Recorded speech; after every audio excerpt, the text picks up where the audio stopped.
Good morning students. आज जो मैं टॉपिक आपके लिए बना रहा हूँ वो क्लास 10th क्लास का टॉपिक है, जिस चैप्टर का नाम है पोलिनोमियल, जिसको हम बहुपद भी कहते हैं। सो पार्ट 1 है इसका। इस चैप्टर के अंदर बेसिकली 4 फार्मूले ऐसे, इस चैप्टर के अंदर बेसिकली 4 फार्मूले हैं। बहुत आसान चैप्टर है ये। चैप्टर आप 9th क्लास के अंदर थोड़ा सा कर चुके हो, तो मैं थोड़ी सी रिवीजन 9th क्लास की इसकी डेफिनेशन के कॉन्सेप्ट में बता दूंगा। तो सबसे पहले हम इसका इंडेक्स बनाते हैं। इंडेक्स बनाने का मतलब होता है कि किसी भी चैप्टर के इंडेक्स का मतलब होता है कि इस चैप्टर के अंदर आपने किन किन चीज़ों की स्टडी करनी है, कौन कौन से फार्मूले अप्लाई करने हैं। मैं कोशिश करूंगा कि जितनी भी वीडियोस बनाऊं आपको शॉर्ट पीरियड में बनाऊं, छोटे टाइम स्पैन में बनाऊं और आपको इजीली समझ भी आ जाए। सो इंडेक्स बनाने का, जैसे आप कोई मोबाइल पे कोई सीरियल देख रहे हो, ड्रामा देख रहे हो, मूवी देख रहे हो, तो वो क्या होता है, आप सबसे पहले क्या देखते हो, यार ये मूवी कितने घंटे की दे रखी है, 2 घंटे की है, 1.5 घंटे की है। वैसे ही मेरा सबसे पहले मोटिव ये है कि आपको पता लग जाए कि इस पूरे चैप्टर में क्या क्या चीज़ें पढ़नी है। टोटल इसके पोलिनोमियल के 4 पार्ट बनने हैं, 4 फार्मूले हैं, तो टोटल ये 3 to 4 पार्ट्स बनने हैं इसकी। 3 या 4 पीरियड के अंदर ये सारा का सारा कॉन्सेप्ट सोल्व हो जाएगा आपसे। सो मैं इसका इंडेक्स लिख रहा हूँ, आप देखो। सो स्टूडेंट्स, मैंने इस चैप्टर के अंदर लिखा कि आपने कौन कौन से टॉपिक करने हैं। मैथ आप किसी भी लैंग्वेज में करो, आपको सिर्फ कॉन्सेप्ट समझ आना चाहिए, चाहे हिंदी में, चाहे पंजाबी में, चाहे इंग्लिश में, तमिल में, जिस मर्जी लैंग्वेज में आप कर रहे हो, आपको कॉन्सेप्ट समझ आना चाहिए। सिर्फ थोड़ा सा फर्क क्या है, उसकी नोटेशंस जो आपकी बुक में दे रखी है, चाहे इंग्लिश में दे रखा हो, चाहे पंजाबी में दे रखा हो, आपकी नोटेशंस कि आप में ये वाला टॉपिक है, कॉन्सेप्ट सेम है। बस ये पता होना चाहिए कि इसको इस तरीके से लिखते हैं कि पोलिनोमियल का नाम बहुपद होता है। सो मैं उम्मीद करता हूँ कि आप ये सारा इंडेक्स उतारो कि इस चैप्टर के अंदर आपने, पहले मैं डेफिनेशन सिखाऊंगा, डेफिनेशन जो आपने 9th में की है पहले वो थोड़ी सी रिवाइज करवाऊंगा, और फिर हम 10th की शुरू करेंगे। फिर जीरोज ऑफ ए पॉलिनोमियल निकालना है, रिलेशनशिप है जीरोज और कोफिशिएंट ऑफ ए पॉलिनोमियल का, ये 2 पार्ट्स में डिवाइड है, ये 2 पार्ट्स में डिवाइड आएगा। मैं अभी आपको थोड़ा सा बता देता हूँ। एक पार्ट में क्वाड्रेटिक गिवन होएगी और आपको जीरोज निकालनी है, क्वाड्रेटिक। एक पार्ट के अंदर आपको जीरोज दे रखी होएगी, क्वाड्रेटिक बनानी है। तो ये वाइस वर्सा है, जब मैं कॉन्सेप्ट करवाऊंगा आपको समझ आएगा। लास्ट है डिवीजन एल्गोरिथम फॉर पोलिनोमियल, बहुपद दे लई वंड एल्गोरिथम। आपको सिर्फ फार्मूला समझ आना चाहिए, कॉन्सेप्ट समझ आना चाहिए, क्वेश्चन जो मर्जी आ रही है आपके पास, आप सारे सोल्व कर सकते हो। सो मैं आज आपको डेफिनेशन शुरू करवा रहा हूं और इस सेकंड टॉपिक करवाऊंगा कि जीरोज ऑफ ए पोलिनोमियल आप फाइंड आउट कैसे करते हो। सो स्टूडेंट्स, पोलिनोमियल पहले इसका मीनिंग करते हैं, फिर 9th क्लास में चलते हैं कि 9th क्लास में क्या किया है। पोली का मतलब है बहुत सारी चीजें, मैनी, बहु, बहुत सारी। तो नोमियल मतलब टर्म्स मतलब जिसके अंदर बहुत सारी चीजें हो, उसको हम बोलते हैं पोलिनोमियल। आपने किया हुआ है जिसकी पावर 1 है, 2 है, 3 है, 4 है, एक इक्वेशन बहुत सारी चीजें दे रखी होती थी, उसको हम बोलते थे पोलिनोमियल। सो पोलिनोमियल की अगर मैं बेसिक डेफिनेशन बताऊं, basic, it can be express, ये मैं सिर्फ डेफिनेशन सिखा रहा हूं आपको। डेफिनेशन का मतलब है इसकी परिभाषा, मतलब मैं इसका कॉन्सेप्ट सिखा रहा हूं आपको। ये हमेशा होता है it is of the form A0, ये हम हमेशा लिखते हैं it is of the form A0 plus A1x1, A1x की पावर 1 प्लस A2x की power 2 plus A3x3 plus A4x4। इसको बोलते हैं पावर, जितनी x की पावर दे रखी हो। तो ऐसे करते करते इसको लिखते हैं AN(x की पावर n)। ये एक पोलिनोमियल की सिंपल डेफिनेशन है जिसके अंदर A0 where A0, A1, A2, ये अप टू सोन AN तक, ये सारी की सारी चीजें होती है कांस्टेंट्स। कॉन्स्टेंट्स। कांस्टेंट मतलब अचल, नोटेशन लिख रहा हूं साथ साथ। तो ये अचल एक संख्या होती है, कांस्टेंट संख्या होती है। और हाईएस्ट की जो हाईएस्ट पावर है, सबसे ज़्यादा पावर है, उसके साथ कोई चीज़ लगी होती है तो वो कभी भी जीरो के इक्वल नहीं होगी। अगर यही जीरो होगी तो फिर उसकी ऑटोमेटिकली पावर को मैं बार बार बोल रहा हूँ पावर, तो आप लिख लो नोटेशन, पावर मतलब घात, तो उसकी पावर ऑटोमेटिकली कम होनी शुरू हो जाएगी। तो पोलिनोमियल मतलब बहुत सारी टर्म्स जिसको हम एक एक्सप्रेशन में लिखते हैं, उसको अलजेब्राइक एक्सप्रेशन कहा जाता है, उसको हम बोलते हैं पोलिनोमियल। सो मैं उम्मीद करता हूँ थोड़ी सी डेफिनेशन समझ आई होगी। इसको बहुत आसान तरीके से ऐसे भी लिख सकते हैं, कांस्टेंट चीज, कांस्टेंट को किसी भी वेरिएबल की पावर से मल्टीप्लाई कर दो। पावर यहाँ पे होल नंबर लिखो, होल नंबर लिखो। तो होल नंबर किससे शुरू होता है? जीरो से। तो कांस्टेंट मल्टीप्लाई वेरिएबल की power whole number 0 1 2 3 4। Whole number क्या होता है? ये हमेशा 0 1 2 3 4 जीरो से शुरू होता है और चलता रहता है। आपने देखा होगा कि पोलिनोमियल के अंदर होल नंबर है पावर में, इसको शॉर्ट फॉर्म के अंदर ऐसे लिखते हैं। आपने ये चीज़ देखी होगी कि ये कभी भी नेगेटिव नहीं होता, ना ही फ्रैक्शन में होता। मतलब अगर आपके पास 1/x, अगर आपके पास x + 2 है तो ठीक है, ये एक पोलिनोमियल है जिसकी पावर, x की पावर क्या दे रखी है? 1, जिसकी डिग्री या डिग्री क्या है? जिसकी 1 है। और टर्म्स कितनी है इसके अंदर? 1 2 टर्म्स है। तो अगर मैं इसको लिखूं इस तरीके से लिखूं 1/x + 2, ये पोलिनोमियल नहीं है। ये पोलिनोमियल नहीं है। क्यों नहीं है? क्योंकि यहाँ 1/x दे रखे हैं। अगर मैं ऐसे लिख दूं x की पावर 1/3 + 2, ये भी पोलिनोमियल नहीं है, क्योंकि 1/3 एक होल नंबर नहीं है। होल नंबर मतलब होता है कि एक पूर्ण संख्या नहीं है। पूर्ण संख्या मतलब जो जीरो से शुरू हो रही है, 1 2 3 4 पूर्ण है अपने आप में, वो एक पूर्ण संख्या नहीं है, इसलिए ये पोलिनोमियल नहीं है। तो अभी इतना लिखो, मैं इसके बाद कॉन्सेप्ट शुरू करवा रहा हूं आपको। आप वीडियो स्टॉप करके बार बार लिख सकते हो, वीडियो पॉज करो और लिख लो साथ। तो मैं कुछ नोटेशंस और करवा दूं। छोटी क्लासों में आपने क्या क्या किया हुआ है? छोटी क्लास का मतलब है 9th क्लास के अंदर आपने क्या क्या किया हुआ है? पोलिनोमियल को ना बार बार शॉर्ट फॉर्म के अंदर ये px लिख देते हैं। आपने कुछ भी लिखना लिख लो, कई बार px लिख दो, कई बार ये y लिख देते हैं। तो px मतलब y, polynomial of x, px polynomial of x, px = y। आपने छोटी क्लासों के अंदर लीनियर पोलिनोमियल किया हुआ है। लीनियर पोलिनोमियल की नोटेशन होती है, इसको लिख लो रेखीय बहुपद। दूसरा किया हुआ है quadratic polynomial. Quadratic polynomial. Quadratic polynomial क्या होता है? 2 घाती बहुपद। तीसरा आपने किया हुआ है क्यूबिक पोलिनोमियल। फिर आपने किया हुआ है बाई क्वाड्रेटिक पोलिनोमियल, वो जरूरत नहीं है आपको। तीसरा आपने किया हुआ है क्यूबिक पोलिनोमियल। क्यूबिक पोलिनोमियल मतलब क्यूबिक मतलब 3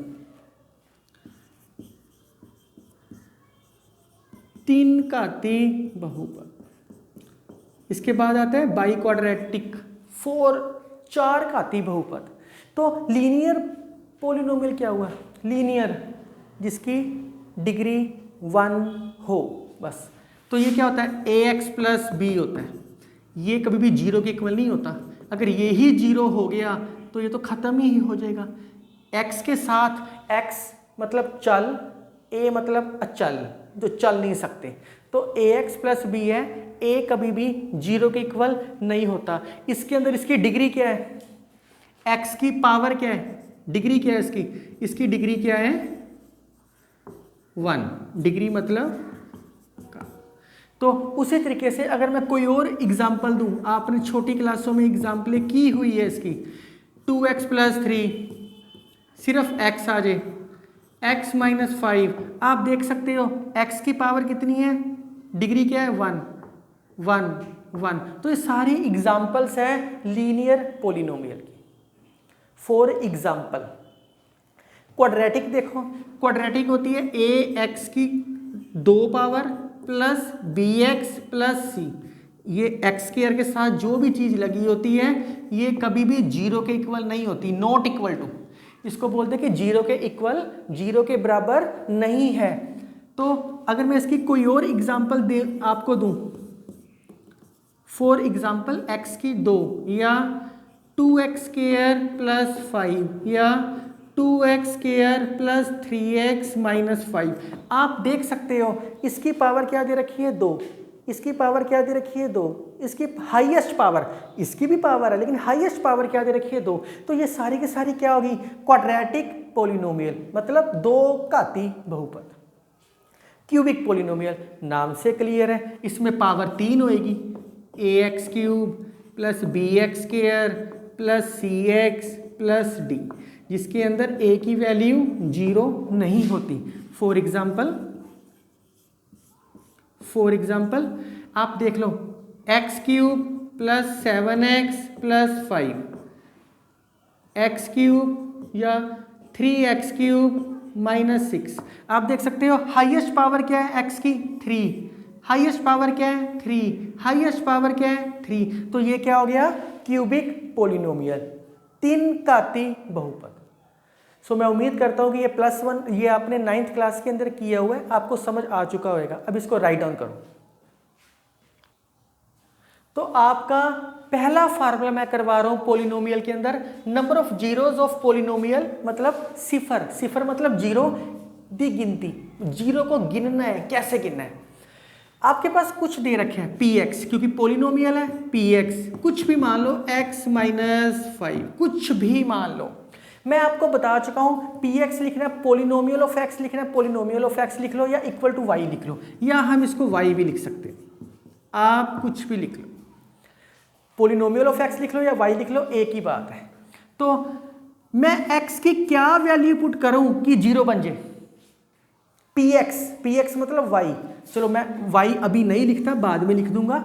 आप देखो px, x की क्या वैल्यू पुट करूं कि px हमारे पास 0 बन जाए, बहुत ध्यान से सोचो, x के अंदर मैं क्या वैल्यू पुटिंग करूं कि px 0 बन जाए। अगर मैं x की वैल्यू 5 पुट कर दूं, पुटिंग कर दूं x की वैल्यू 5, तो क्या आएगा, 5 - 5 क्या आ गया, 0, px क्या आ गया, 0।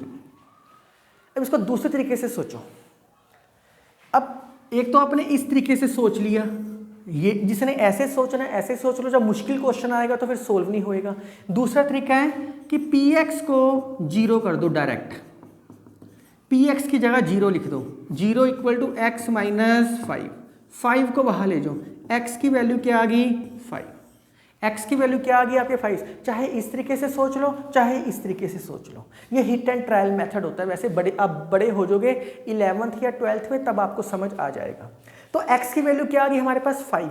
इसका मतलब है, अब इसको ग्राफ में प्लॉट करते हैं, इसको ग्राफ के अंदर प्लॉट करते हैं। ये x होता है, ये क्या होता है, y। तो ये कहाँ तक दे रखा है, 5 तक दे रखा है। तो 1 2 3 4 5, इसके अंदर भी 1 2 3 4 5, आप कहीं भी तक कर सकते हो। मैंने एक छोटी सी एग्जांपल ली है ताकि मैं आपको पहले कॉन्सेप्ट सिखा सकूं कि सिफराती गिनती, number of zeros of a polynomial graph के अंदर कैसे फाइंड करते हैं। ज्योमेट्रिकल मीनिंग सिखा रहा हूं कि ग्राफ के अंदर हम इसको कैसे फाइंड कर सकते हैं। ये एक तरीके का मैंने ग्राफ लिया हुआ है, बहुत प्यार से देखना।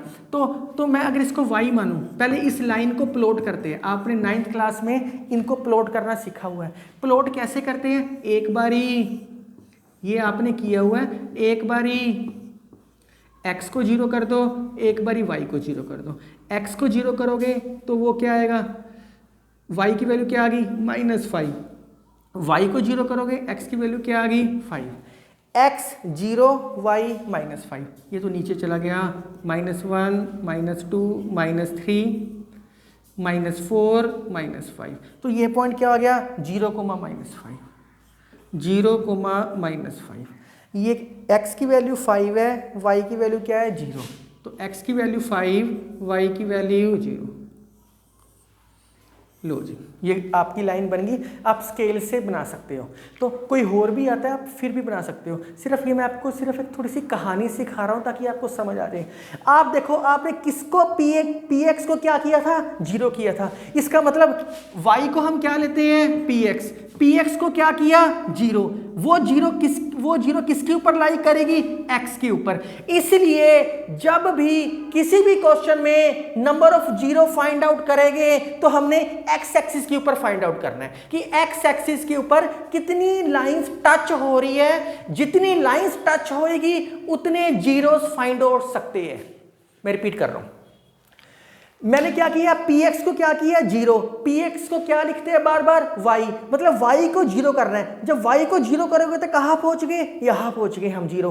तो ये 0 किसके ऊपर है x एक्सिस के ऊपर, मतलब कि हमने जो 0 फाइंड की है वो किसके ऊपर फाइंड की है x एक्सिस के ऊपर। तो जब भी आप 0 फाइंड आउट करोगे तो फाइंड ऑलवेज लिख लो, फाइंड ऑलवेज कहां निकालनी है आपने x एक्सिस पे, इसको बोलते हैं x धुरा, इसको बोलते हैं y धुरा। तो आपने x एक्सिस पे निकालनी है, मतलब x धुरा आपने इसके अंदर निकालनी है। तो आपने x एक्सिस के ऊपर जितनी लाइन टच हो रही है उन सब की आपने जितनी लाइंस टच हो रही है उनकी काउंटिंग करनी है। आपके पास सिफरादी गिनती आ जाएगा, मतलब नंबर ऑफ जीरोस फाइंड हो जाएगी। तो ये कहां से आया, क्योंकि हम px को 0 कर रहे हैं, px मतलब y को 0 कर रहे हैं, y मतलब यहां। ये तो आपके दिमाग में क्वेश्चन एराइज हो सकता था कि सर क्या पता ये y को टच कर रहा है, तो हम y वाली जितनी इक्वेशन जितनी लाइंस y को कट कर रही है, सपोज कर लो अगर ऐसे होता, सपोज कर लो ऐसे होता ग्राफ, तो आप कहते नहीं सर जितनी कटिंग y के साथ हो रही है उनको काउंट कर लेते हैं। नहीं, क्यों नहीं कर सकते, क्योंकि हम px को क्या ले सकते हैं 0, px को जब 0 लेके चले गए वो यहां आ जाएगा। वो लाइन किसके ऊपर है x एक्सिस के ऊपर है, इसलिए जितनी लाइन x एक्सिस के ऊपर कट होएगी वहां से नंबर ऑफ जीरोस सिफरादी गिनती फाइंड कर सकते हैं। मैंने आपको क्या बताया, दोबारा देखो, मैं आपको एक एग्जांपल से सिखा रहा हूं। कोई भी क्वेश्चन आ जाए, कोई भी क्वेश्चन, फॉर एग्जांपल मैंने ग्राफ बनाया। अब आपको ये पता लग गया कि हमने सिर्फ x एक्सिस को देखना है, मतलब x वाली चीज को देखना है, जितनी लाइंस कट करेंगे। लो जी, ऐसे कट कर ली। तो अब बहुत ध्यान से देखो x एक्सिस को कितनी बारी कटिंग हो रही है, एक पॉइंट पे, दूसरे पॉइंट पे, तीसरे पॉइंट पे, चौथे पॉइंट पे, पांचवें पॉइंट पे। तो इसकी जीरोस कितनी आ गई, नंबर ऑफ जीरोस, मतलब सिफरादी गिनती कितनी आ गई आपके पास 5। अगर सपोज कर लो ऐसा होता, ये x ये y, तो इसके अंदर x एक्सिस से कितनी लाइनें कट हो रही है, कोई भी नहीं कट हो रही, क्योंकि ये जो कर्व है ये जो है x एक्सिस से ऊपर है, तो इसमें गिनती कितनी आ गई 0। ऐसा आ जाए,